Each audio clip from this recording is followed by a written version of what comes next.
మన festivals for Joy ప్రతి పండక్కి ఏదైనా ఒక సర్వీస్ ఓరియంటెడ్ కార్యక్రమాన్ని చేపడుతుంది.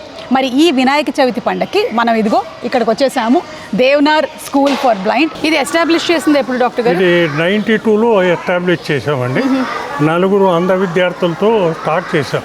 ఓకే. ఫస్ట్ టైం భారతదేశంలో ఇంగ్లీష్ మీడియం ఎడ్యుకేషన్ బ్లైండ్ వాళ్ళకి చేస్తే వాళ్ళు మిగతా వాళ్ళతో కంపీట్ అవుతారని మనం ఇది స్టార్ట్ చేసాం. ఇప్పటికి 33 ఏళ్ళు పూర్తయింది. ఇప్పుడు మన దగ్గర 640 స్టూడెంట్స్ 6 రాష్ట్రాల నుంచి విద్యార్థులు ఉంటారు. ఓకే. క్లాస్ 1 to గ్రాడ్యుయేషన్ అందరికి free boarding, education, accommodation English medium. Okay. మన దగ్గర చదువుకున్న విద్యార్థులు ఎంతో మంది మంచి బ్యాంకుల్లో కానీ, ప్రభుత్వంలో కానీ, state government, central government, multinational company అన్నిట్లో మంచి ఉద్యోగాలు సంపాదించగలుగుతున్నారు.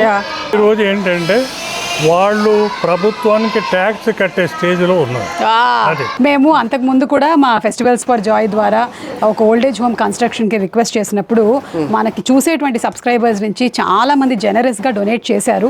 సో ఈ రోజు కూడా నేను తప్పకుండా మనకి ఇప్పుడు ఫస్ట్ అయితే శేఖర్ వెంపరాల గారు అండ్ మాధవి వెంపరాల గారు మనకి హెల్ప్ చేశారు. ఈ 20 స్టూడెంట్స్కి ఫస్ట్ గ్రేడ్ నుంచి 10th గ్రేడ్ వరకు టెక్స్ట్ బుక్స్ ఇన్ బ్రెయిలీ ఇవ్వడానికి.